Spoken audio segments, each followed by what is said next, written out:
Yeah.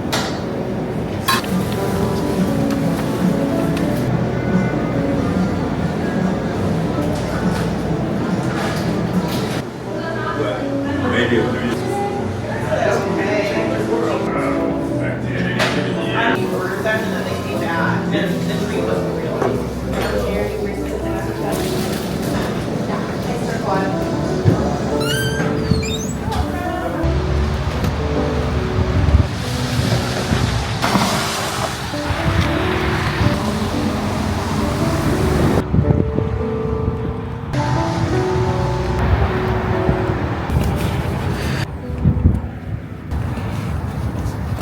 I haven't been on this school's campus in so long, and there's just so many feelings that come up for me, and they're good feelings, but it's a lot. This campus was the first place that I ever felt a sense of belonging, even though I always felt like a fraud here, but no one knew that, you know. I had none of the same desires of like, oh, I'm gonna get my degree, and I didn't know jack crap what I would do with a degree, but I was among people who were chasing their goals and putting in the work for it. And even though my goals were extremely unclear, I'm like, I could get down with that, you know, building a brighter future. I can get down with that. But inside I was just like, these people know what they're doing and I don't. That building over there is where I had to come and take a earth science class. I did not like that class. All we did was observe rock and sediments and different kinds of earth, and it was really annoying because it was during COVID and most of our classes at that time were online, but I had to come to campus for that one specific class, and I'm like, I gotta go in person for the lab just to observe some rocks. I didn't like it, but I showed up. I took so many fitness classes here and I loved every single one. I took a yoga class here, I took a HIIT class here. What else did I take here? I feel like I took something else, but I think this is where I like developed my love for fitness. That was my favorite building over there because that's where I took all of my psychology classes. Because if I were to have settled down with any degree, it probably would have been a psychology degree, but I just couldn't do it because I'm like, there's no money in that, da, da, da, da. But if I were to go back, I'd probably like get a psychology degree. This campus was the first place that I ever sought therapy, and I had my first therapy session free because I think students got like 30 or 60 hours of therapy, I don't remember, a year. So I was going through one of the darkest periods of my life. It was really, really hard, and I was encouraged to seek therapy, and it was so scary for me, but I really needed it. Like, I had nowhere to turn. I was turning to people that couldn't carry the load that I was just trying to put down. So I sought therapy here. I had my first session, and the first session they put me with a student therapist or whatever, and as soon as I opened my mouth and started releasing, he had to go and get a professional. And I remember sitting in that office and I heard the first words that the guy said after I finished speaking, which were, "It's not your fault. You didn't deserve that," amongst other things. And I just remember sitting in that office just bawling my eyes out, crying, because it's one thing to know something isn't your fault, but to be validated in a way that just allows you to like really let it go. Like, everything that I was carrying for years and years and years, decades, I felt like I put down in that office in that one session, and I only did one session. I didn't go back. I was like, I'm cured. One session and I'm good. God, the library. I have so many memories at the student library. I made so many friends in there, and I really tried my best in that library to to lock into a degree and, you know, do all my homework and things like that. But I walk away not with a degree, but really, really, really amazing memories. Oh my God, the student center. I'm telling you, I didn't know that I could go to college until I was in my senior year of high school, and my guidance counselor was like, yeah, you can go to college. I remember she asked me first, she's like, oh, what do you want to do? I'm like, I don't have any money to go to college. She's like, there's scholarships and grants and things. And I was like, oh really? I could do it? Oh my God, it even smells the same. I remember going to this bookstore and getting my books and being like, oh my God, why are books so expensive?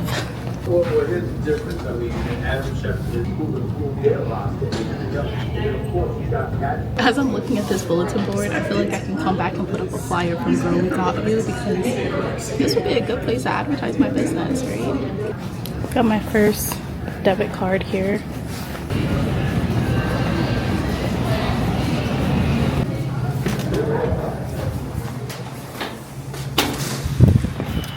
Walking through there reminded me of one of my greatest takeaways from college, and that was, even if I didn't feel like I belonged, who was going to tell me I didn't? Nobody in that building cared if I was a student or not. 90% of the people didn't even look at me. You know, college was the first place that I didn't feel like I had to explain why I was there. I could just walk in and everyone just assumed I belonged there. And who's gonna question whether you do or don't?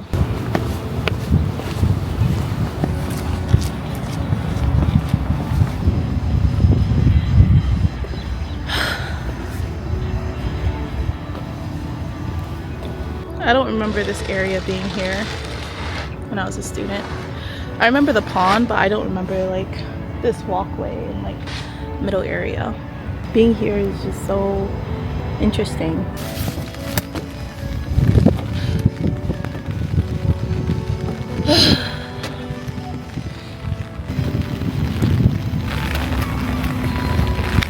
As I'm out here today, I'm reminded of how deeply sad I was most of the time walking this campus. No one knew. No one knew how deeply sad I was. And I still kept going, you know. I had the feeling of being an imposter, being a fraud, and yet I still kept going, you know. I didn't know what I was doing with my life, where I was going, and I was surrounded by people who I assumed were the opposite. You know, they knew exactly what they wanted in life, and everything was just happening for them so easily. I'm here today no more knowledgeable about what the future holds, or, you know, what my life will look like in the next 5-10 years. But I do know that I don't always have to have the answers. As long as I keep showing up, sad, depressed, happy, joyful, whatever, I just have to show up, and I can come back and know more than I once did before. But what can I come back to if I never arrive, if I never show up? I have memories all over this campus, and this was a big chapter in my life. And I don't consider myself a college dropout. I'm college experienced. Graduated? No, but experienced, yes. As I navigate the complexities of entrepreneurship and feeling like I don't know what I'm doing, like, would it be better for me to just have gotten a job or go back to school and get a degree? And there's so many what ifs, and, you know, and a world of infinite possibilities that could be, would be, should be, possibly could be better than what I have going on right now. But really, everything is what I make it. Everything is what I make it. I had no intentions of coming out here today and walking my old college campus in my old hometown. No intentions of that. The reality is I had a really shitty morning and I didn't know where to go, but I wanted to go somewhere that felt familiar, you know? And I take a daily walk every day, and I figured, why not walk in a place that I love, you know? I once loved, that once felt like home to me. And I wish I had known that entrepreneurship was an option for me before I started college, but it makes so much sense looking back now why I needed this college experience, because no degree resonated with me. And when I say no degree, I really did change my major, like literally minimum 10 times, because I just did not know. There was no career that called to me. There was no job that was just like, oh yeah, this is the one, and I was around people who was sure of what they wanted to do and who they wanted to be. I'm going to be a dentist. I'm in dental school. I'm going to be a nurse. I'm in nursing school. I'm going to be a teacher. I'm in the teaching program. And to be around people who were so confident in what they were doing and where they were going, it made me feel even more lost, because I'm like, I should have it figured out. I should know what I want. And when you're a freshman, it's understandable, you're confused, you're figuring it out. But then you're a sophomore and it's just like, okay, you should kind of like have an idea, right? Junior, girl, what are you doing? You're changing your major again in the middle of your junior year. You're dropping classes, and I defined myself, I feel like, a little bit too early as not knowing what I was doing and painting that in a bad light, and being so hard on myself as to where I should be and who I should be at that point in my life, when in reality I really just didn't know what I didn't know, and I'm kind of in the same place now with my entrepreneurship, where I'm like, I don't know what I'm doing, and I feel like I'm doing a lot so wrong. I'm looking at entrepreneurs around me who seem to have it figured out, or seem to have a plan and are executing at a faster rate and greater speed than I am. And it just does make me look at my journey in like 5 years in business, and I'm still feeling like I'm doing it wrong. I'm still making so many mistakes that qualify me as a beginner and not seasoned. And being back here on campus, where I felt those exact same feelings as a student, I don't know what I don't know.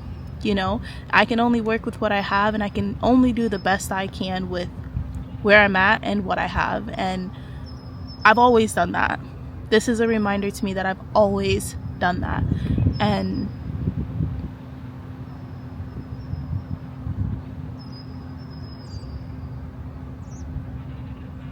I'm gonna be fine. I'm gonna be fine. Everything's gonna work out for me. I just have to trust that and believe that, and not compare myself or judge myself, because that doesn't move me forward. It actually places more roadblocks in my way, because I'm measuring myself against standards that do not apply to me. They don't apply to me.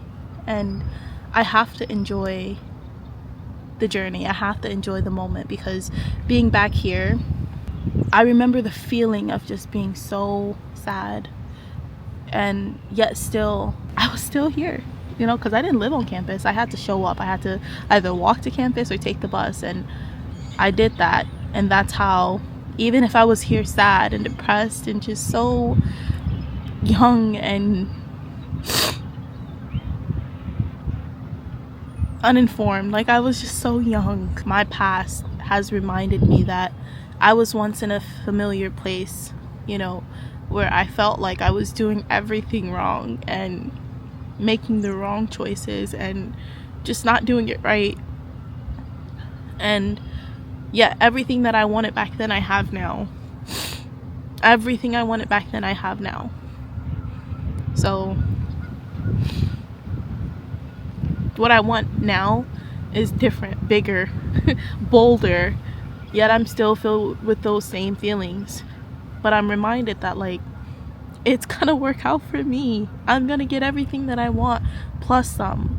But I can't allow these temporary feelings of sadness and angst and uncertainty and doubt and whatever about myself, about my abilities, about anything, stop me from showing up, stop me from being here.